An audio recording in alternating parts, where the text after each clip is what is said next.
Got a good Fisker story here for you. For those of you who do not know who Fisker is, remember the Fisker Ocean? Not the same company now, but so this was a dash removal to get out the HVAC box, heating and air conditioning. There's the heater core, there's the expansion valve block for the evaporator.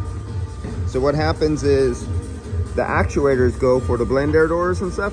There's no part number, there's no source for just the actuators. So they've always sold the whole entire box just because you have one little itty bitty teeny actuator go out. Now, another thing there wasn't a source for is the fans.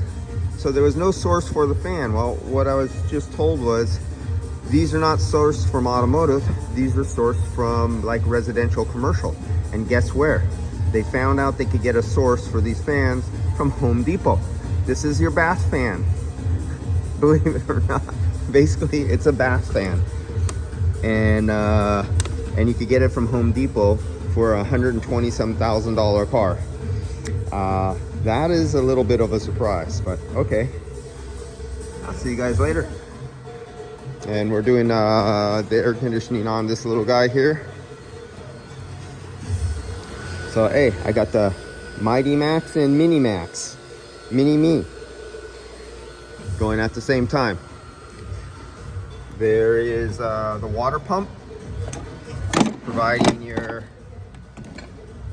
coolant system, so you can pump water into your heater core.